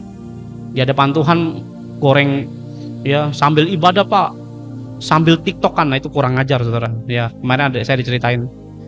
Ada orang, saya kan khotbah minggu ya, dia di gereja tapi dengernya khotbah saya di TikTok kan konyol menurut saya. Dia bilang ada aja orang Kristen, nggak boleh saudara sebenarnya. Ya, kamu ke gereja ya di gereja lah dengerin firman. Nanti di rumah saudara mau dengerin saya silakan. Ya lihat, lalu masuklah Raja Daud di dalam, kemudian duduklah Daud di hadapan Tuhan sambil berkata, siapakah aku ini ya Tuhan Allah, dan siapakah keluargaku, sehingga Engkau membawa aku sampai sedemikian ini. Lihat ayat 19. Dan hal ini masih kurang di matamu, ya Tuhan Allah.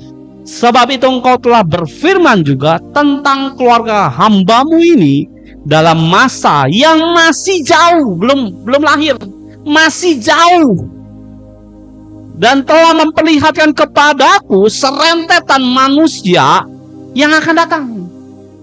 Ya Tuhan Allah, dengerin. Daud belum punya keturunan, udah punya lah anak. Cuman Tuhan kasih lihat anak cucunya semua di depan.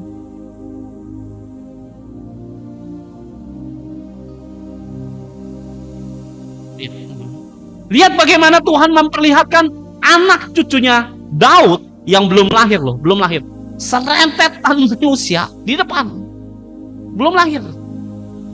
Dan Tuhan akan berkati semua keturunan siapa? Daud.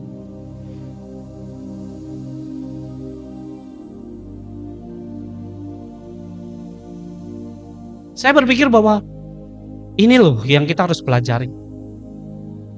Kebenaran firman Tuhan memang sulit, tapi berkatnya begitu ajaib. Dan Salomo dikasih firman. Salomo dikasih firman di dalam 2 Tawari kalau nggak salah ya. Pasal 17, 2 Tawari 7. Ini baru 2.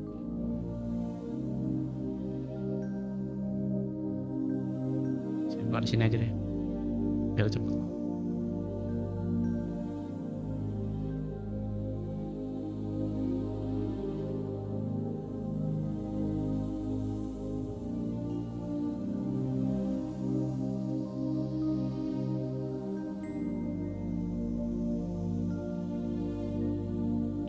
Tawari 7 ayatnya yang ke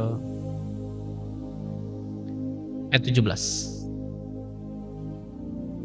ya, di dalam 2 Tawari 7 ayatnya yang ke-17 sampai ke-20. Mengenai engkau, kata Tuhan kepada Salomo, jika engkau hidup di hadapanku sama seperti Daud ayahmu, dan berbuat sesuai dengan segala yang kuperintahkan kepadamu, dan jika engkau mengikuti segala ketetapan atau kebenaran Tuhan, maka aku akan meneguhkan tahta kerajaanmu sesuai dengan perjanjian yang telah kuikat dengan Daud ayah, dengan berkata, takkan terputus keturunanmu. Ya, maksudnya keturunanmu akan diberkati semuanya yang memerintah atas Israel. Tapi jika kamu berbalik dan meninggalkan segala ketetapan dan perintahku yang telah kuberikan kepadamu dan pergi beribadah kepada Allah lain dan sujud menyembah kepadanya, maka Tuhan akan mencabut semua perjanjiannya atau dari tanahku yang telah kuberikan kepadamu. Rumah ini kukuduskan bagi namaku, akan kubuang. Dengerin, kalau saudara misalnya, wah, mama saya takut Tuhan, saya hidupi, warisan dari mamamu itu bisa turun ke kamu. Kayak kita nih sebagai orang yang hidup dalam kebenaran ya, kenapa harus tumpang tangan ke anak? Nih khususnya yang laki-laki, jangan handphone aja dipegangin terus, anakmu juga pegangin. Ngapain tumpang tangan? Kenapa? Saya juga baru ngerti. Kenapa saudara itu sebagai orang tua disuruh memberkati anak-anak? Kenapa? Ada warisan rohani yang kamu diberkati, turunin ke anakmu. Masalahnya kamu malas tumpang tangan. Kalau yang megang handphone rajin saudara, tiap hari begini, nggak disuruh juga taat saudara. Ya kalau nggak disuruh pun taat megang handphone. Anakmu nggak dipegang. Kenapa kita disuruh tumpang tangan? Itu Tuhan memberkati kita. Itu turun semua ke anakmu nanti.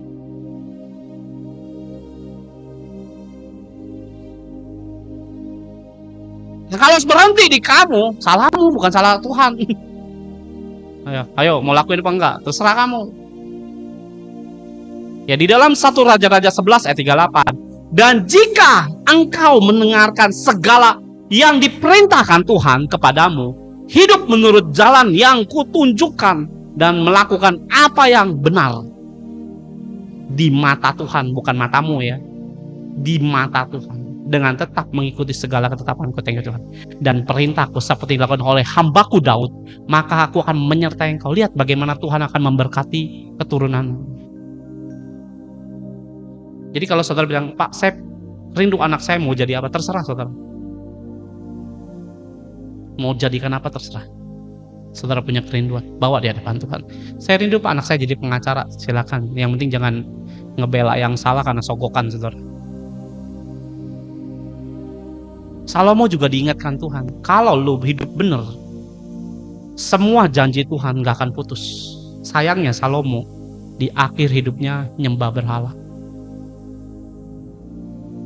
Saudara tahu Inggris, Skotlandia, Irlandia, itu keturunan siapa? Keturunan Daud. Sekali lagi saya ulangin, Inggris, Irlandia Utara ya, Skotlandia, itu siapa Pak? Keturunan Daud. Yang diberitain firman Alkitab ini sampai hari ini masih terjadi. Lihat bagaimana warisan kebenaran ini tidak pernah putus. Apa yang dijanjikan oleh Allah itu terjadi sampai hari ini. Memang tidak ada data fakta bahwa ini adalah keturunan silsilah Daud, tapi ada beberapa sumber bilang ini kalau dilihat dari cara tata kekerajaannya, ini mirip Daud. Inggris lambangnya apa? Singa. Daud, singa Yehuda. Lambangnya singa. Spanyol juga lambangnya apa? Singa. Beberapa kerajaan itu mirip. Dan ada beberapa, saya lagi cari kemarin, tadi lagi nyari source-nya. Dia bilang ini dari mana? Ada beberapa orang menduga, ini kalau dilihat tata cara kenegaranya mirip dengan Israel pada zaman kerajaan.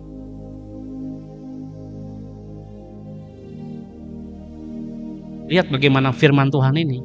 Kamu akan bilang, itu perjanjian lama. Kamu masih hidup kan sampai hari ini? Masih hidup tuh kerajaan sampai hari ini.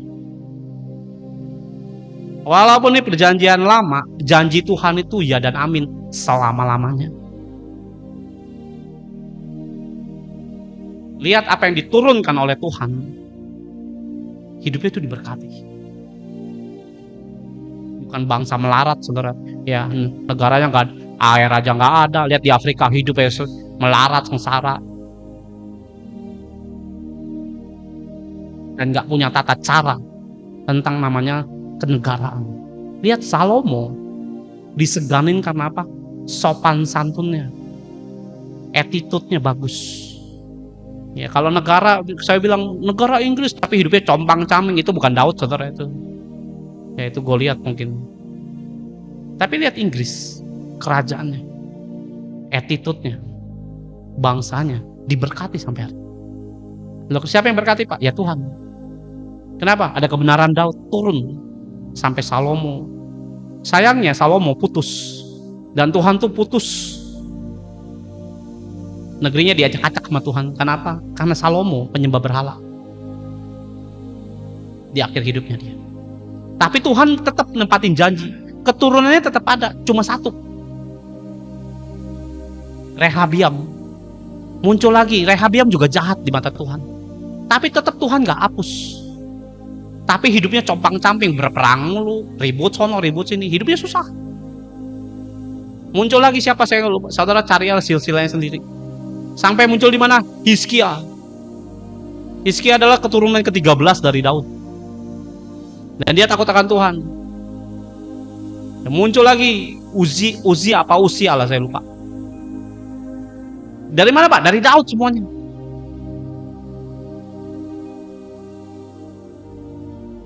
Saya berdoa saudara harus tahu kebenaran hidup saudara yang saudara hidupi di dalam nama Yesus itu mewarisi berkat sampai namanya ke keturunan. Yang percaya katakan amin, saudara. Kebenaran Tuhan membuat hidupmu itu selama-lamanya menikmati berkatnya. Saya lihat betul juga ya Tuhan.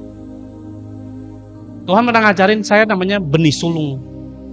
Ini gak jauh beda dengan apa yang saya khotbahin sebenarnya. Lain kali kita ngomongin benih sulung.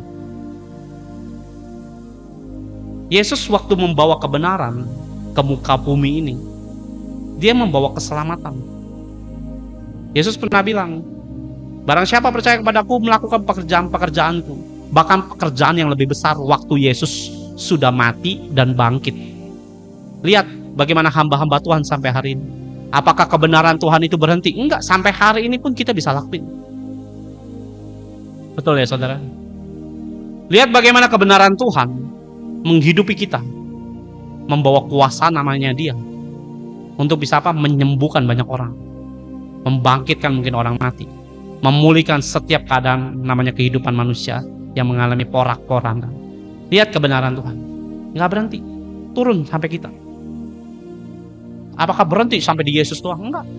Muncul di murid-muridnya, muncul lagi di hamba-hambanya, muncul lagi sampai detik ini 2000 tahun yang lalu masih berlangsung, saudara, akan namanya kebenaran Tuhan.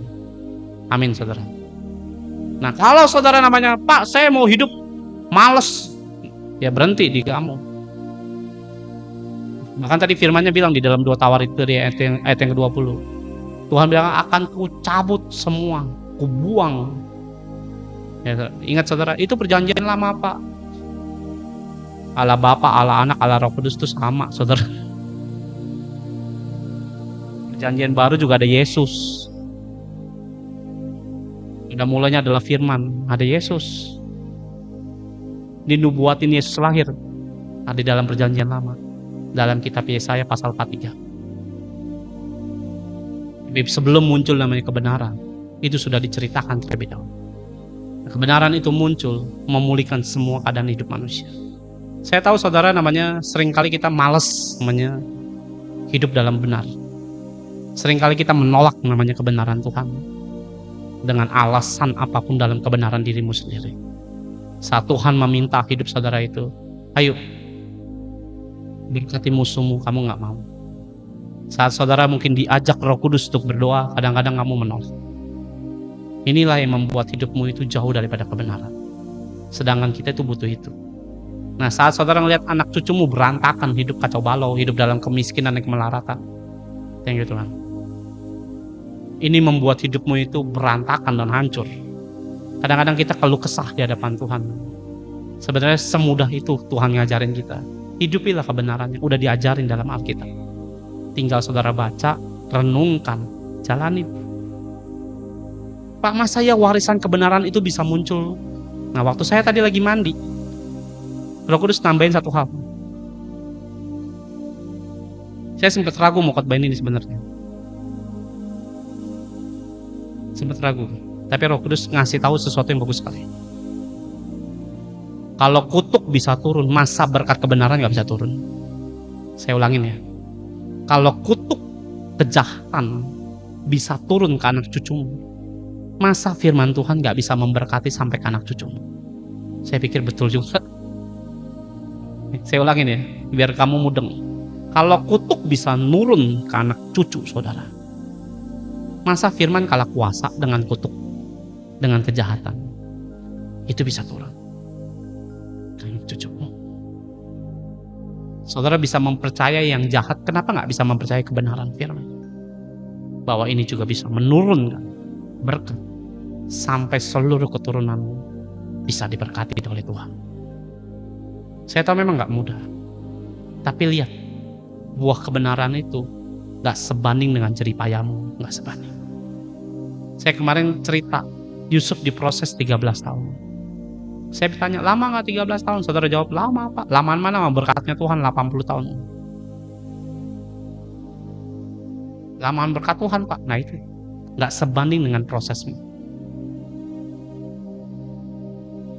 Bagaimana putus kutuk keturunan? Cari khotbah saya, kutuk dan berkat. Buka satu Kejadian pasal 49 ayatnya yang ke 22.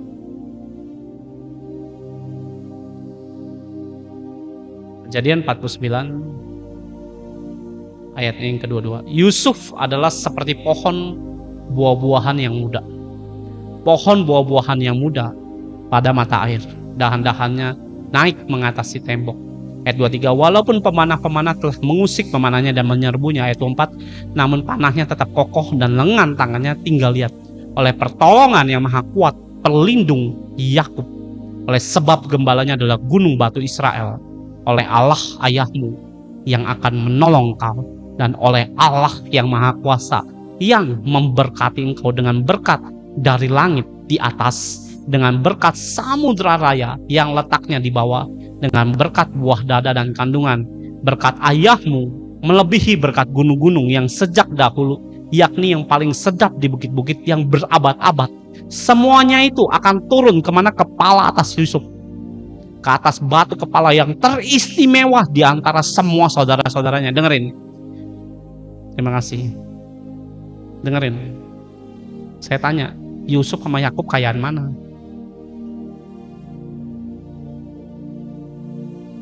Kalau ngomong secara kekayaan, Yusuf lebih kaya daripada Yakub. Ini ngomongin secara harta. Yusuf lebih kaya daripada Yakub.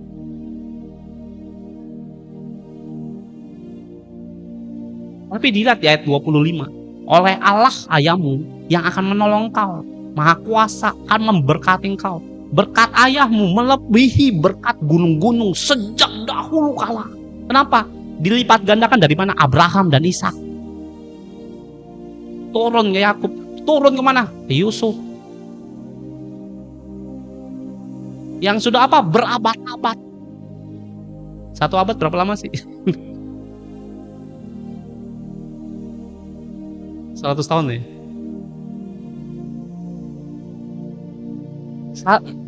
Saya percaya Yakub paling cuma hidup 1 abad. Tapi dibilang berabad-abad. Turun kemana? Yusuf.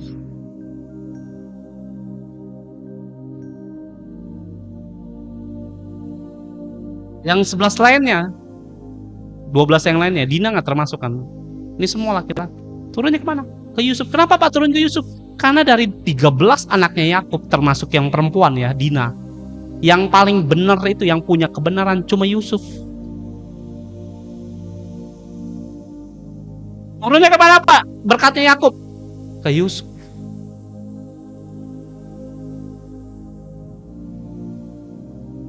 Amin, saudara. Berkatnya Yakub turun ke Yusuf itu bukan yang jasmani, yang rohani.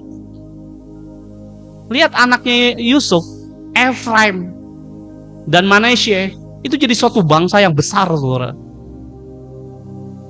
Sayangnya mereka nggak hidup takut Tuhan, putus di sana perjanjiannya.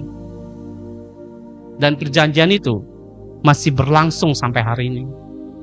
Saudara yang bilang itu perjanjian lama, Pak. Enggak. Di dalam Galatia 3 kalau nggak salah.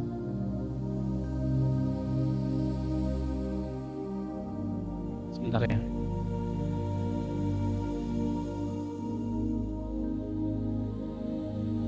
Galatia 3.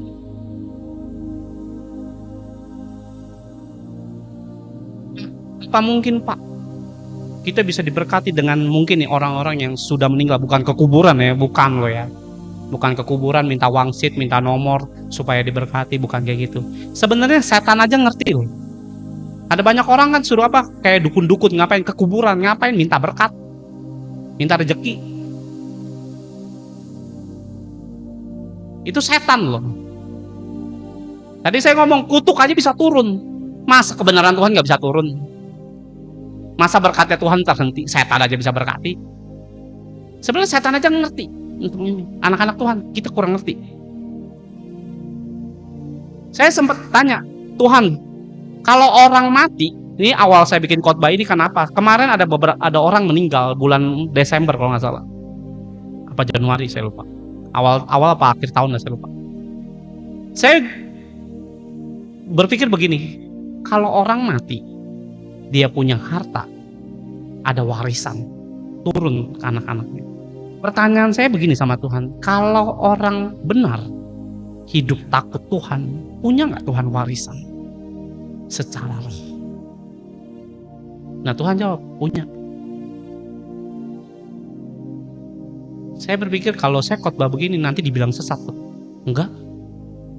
Roh Kudus ngomong, enggak. Kamu bukannya sering ke gereja, angkat tangan, diberkatilah engkau oleh Allah Abraham, Allah Ishak, Allah Yakub. Bukan ketiga orang ini udah meninggal. Kenapa mesti pakai nama mereka? Karena orang ini hidup dalam kebenaran dan berkatnya bisa turun ke kita. Amin, saudara. Ngerti di sini? Kita kan sering nggak di gereja.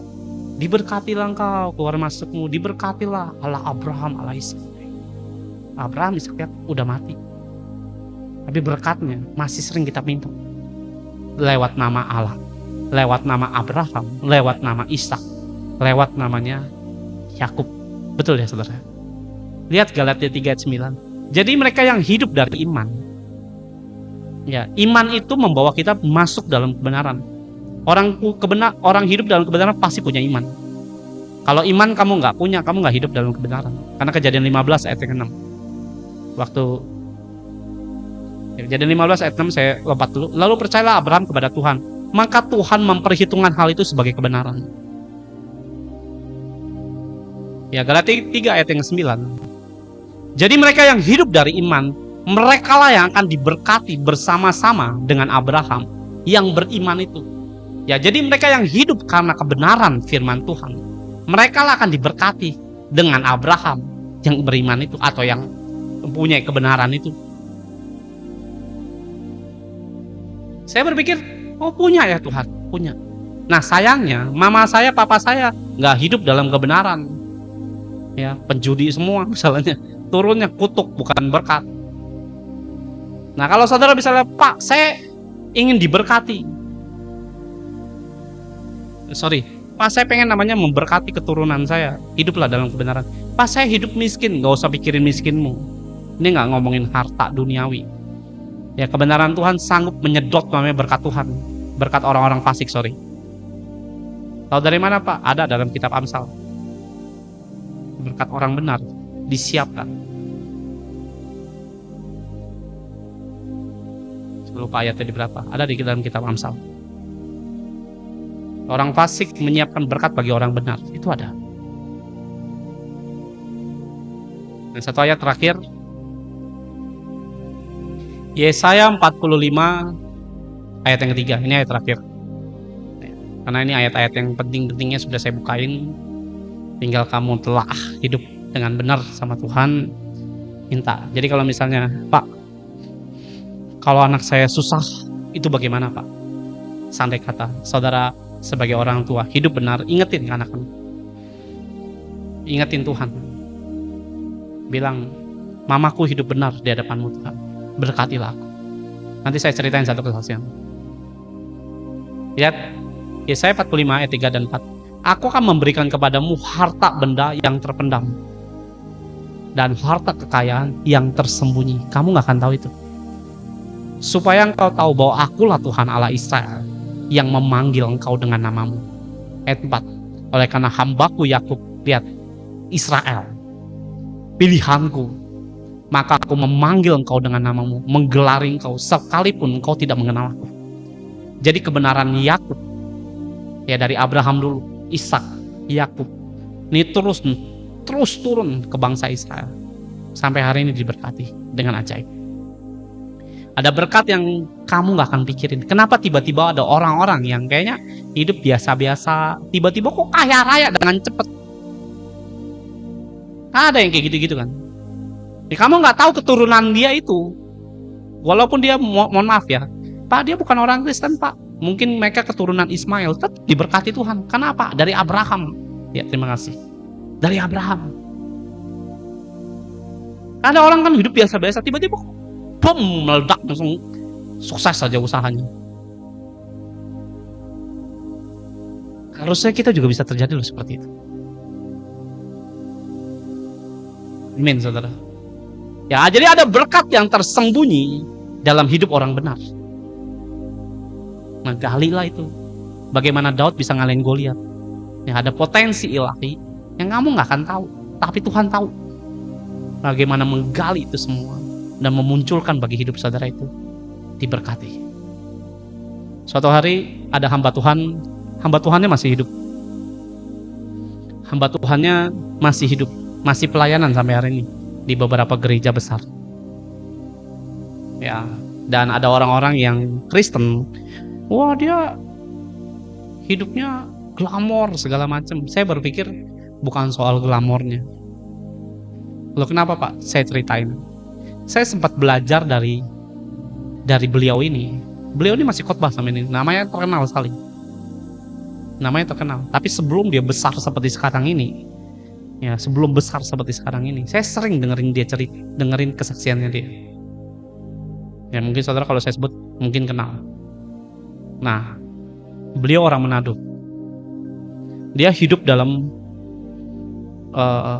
kekerasan. Dia punya seorang mamah atau ibunya udah dipanggil pulang. Ini ibunya ini takut Tuhannya. Saya belajar itu justru dari mana? Cerita ibunya. Dia ceritain ibunya. Saya belajar dari beliau ini ya karena cerita mamahnya ini. Dia cerita, kamu tahu saya ini dulu hidup miskinnya minta ampun. Dan dia punya beberapa saudara dan dia bilang, mamanya bilang begini, kamu ditunjuk hamba Tuhan ini. Dulu belum jadi hamba Tuhan, kamu jadi pendeta. Terus hamba Tuhan ini yang sekarang ini dia bilang, jadi pendeta, hidup miskin, susah, ngapain jadi pendeta? Nah banyak orang lihat sekarang tuh dia kaya raya dan mencibir. Kamu nggak tahu kisah aslinya kayak gimana. Saya dengerin dia ini dari miskin, dengerin ceritanya itu dari nggak sekaya.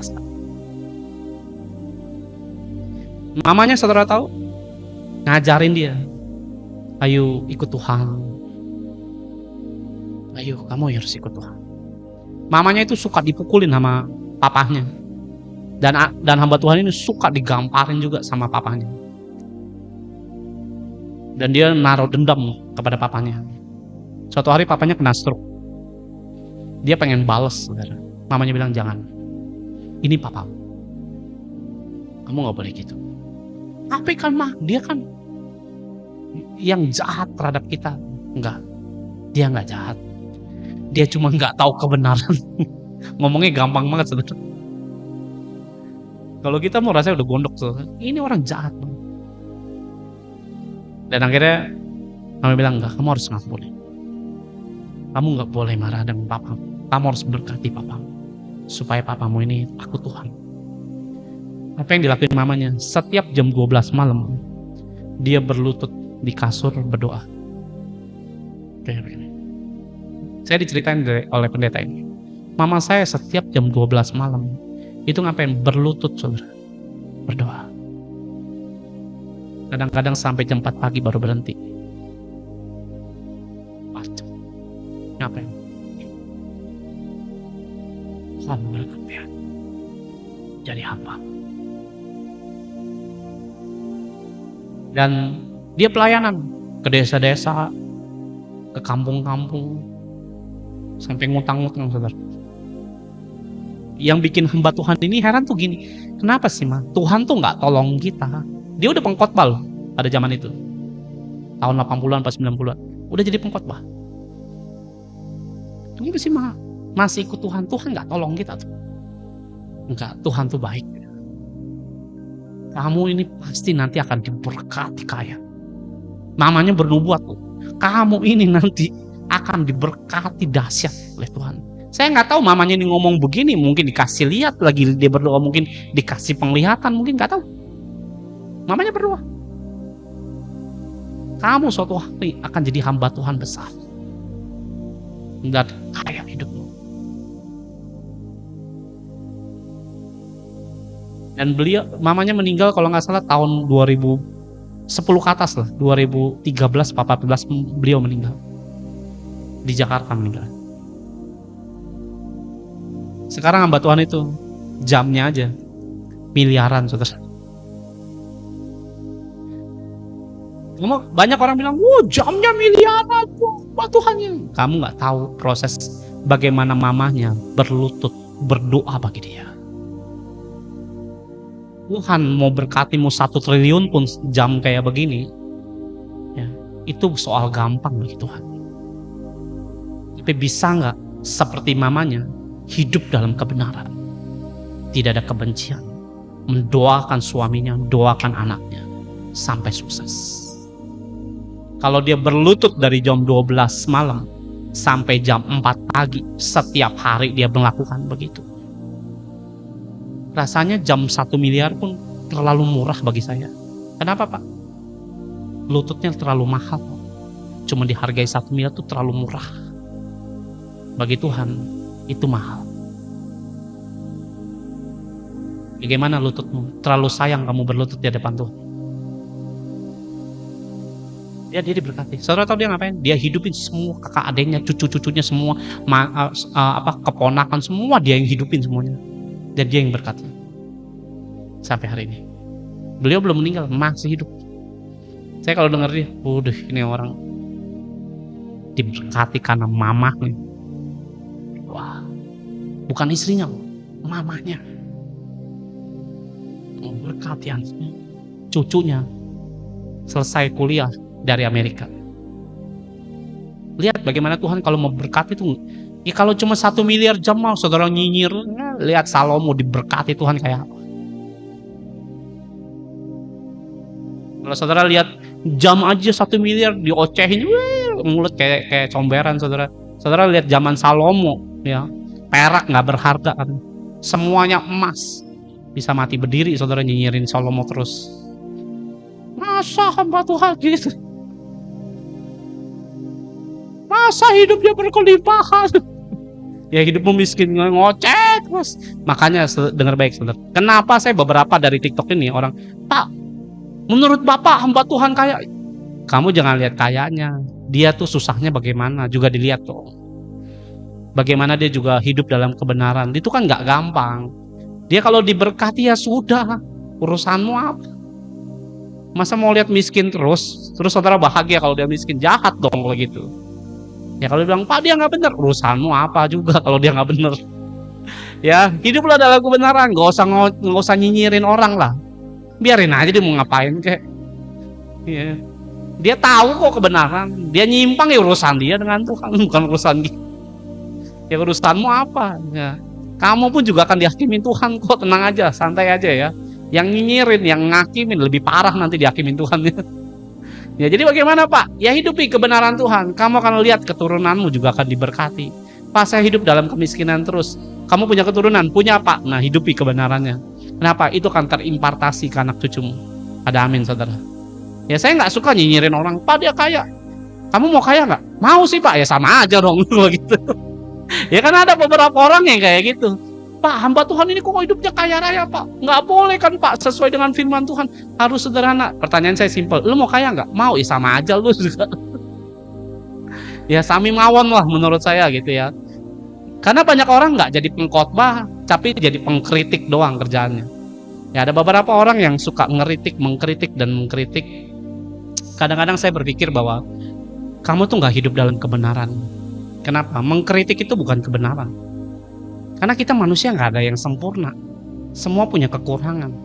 Nah kalau kamu berasal yang benernya bagaimana, ayo dong bangun gereja kek, jadi pengkhotbah kek, penginjil kek, tolong kek yang gembel-gembel di jalan, orang gila kamu tampungin, kamu rawat, kamu doakan. Ya tunjukinlah sesuatu gitu, jangan mengkritik aja tanpa bukti. Karena menurut saya kalau cuma ngomong doang mah, oh bulan aja bisa saya datengin, yang ngomong doang gampang. Oh saya pengen ke Jupiter, saya ngapain Pak? Makan bakso di sana. Oh, ngomong doang mah ngenteng saudara. Ya kalau saudara misalnya saya menemui banyak di Facebook tuh seperti itu. Wah hamba Tuhan ini dikritik dengan macam-macam. Saya berpikir kalau lu tahu kebenaran, ayo dong kita berlomba-lomba mengerjakan pekerjaan Tuhan. Tunjukin mana yang menurutmu benar. Tunjukin teladanmu. Yang jadi hamba Tuhan itu harusnya seperti apa? Ayo dong tunjukin.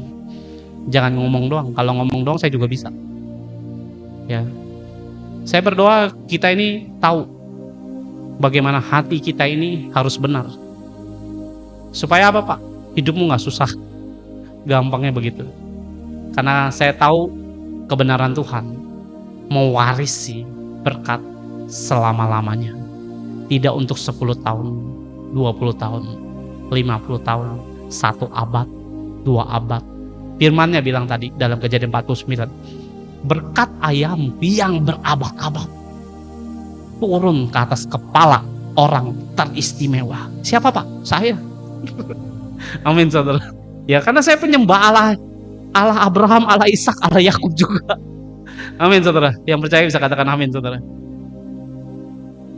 Saudara diberkati dengan firman-Nya, bisa katakan amin. Kalau bilang Pak, kalau saudara lihat, wah kakek gua takut Tuhan, doa saudara, Tuhan, bukankah kau punya perjanjian dengan kakekku? Biarlah berkat daripada kakekku turun semua ke atasku Tuhan. Ngomong aja begitu. Pak itu nggak sesat, enggak.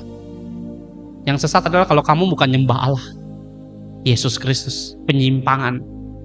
Ya selama saudara bilang, Tuhan aku lihat kakekku ini takut Tuhan. Aku lihat papaku takut Tuhan. Aku lihat mamahku takut Tuhan. Aku minta warisan semua yang diampunya dari kakek nenekku, mama papaku turun atasku. Kenapa? Ada firman yang mencatat seperti itu, bahwa berkat turun ke atas anak cucu orang benar. Kau mau hidupi, ya hidupi kebenaran, jangan minta doang saudara ya. Hidupi kebenaran. Kau mau terima Tuhan malam hari ini, dan jadilah seperti yang kau percayai. Amin saudara. Ya saudara yang rindu bisa memberi persembahan, saudara bisa memberkati pekerjaan Tuhan. Yuk kita berdoa. Tuhan kami berdoa Bapa dalam nama Yesus. Kami minta Bapa berkat kebenaran-Mu turunlah atas kami. Bukankah kami juga ahli waris? Bukankah kami juga punya iman seperti Abraham, mempercayai bahwa Engkaulah Allah?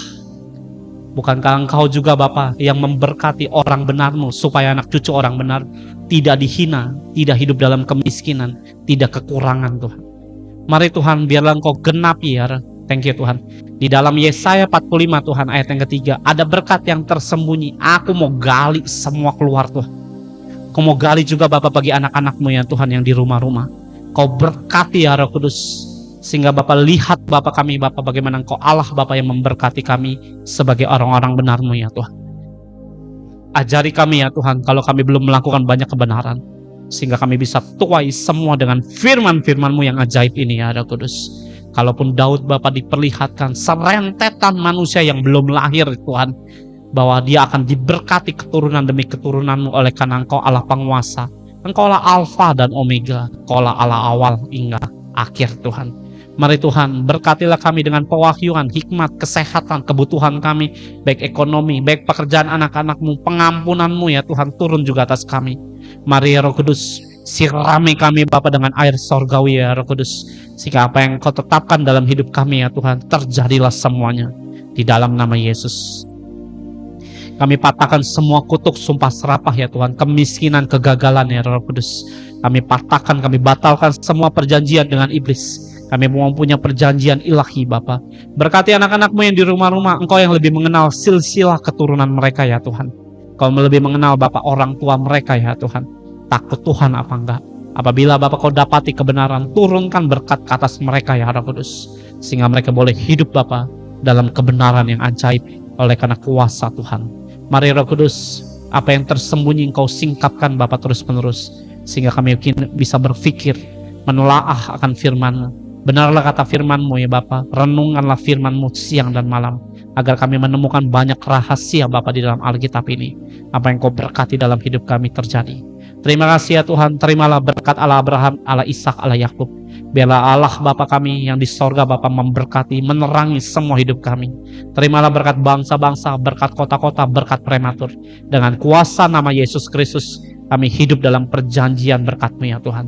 Dalam nama Yesus, semua yang percaya katakan amin, amin dan amin. Tuhan Yesus memberkati.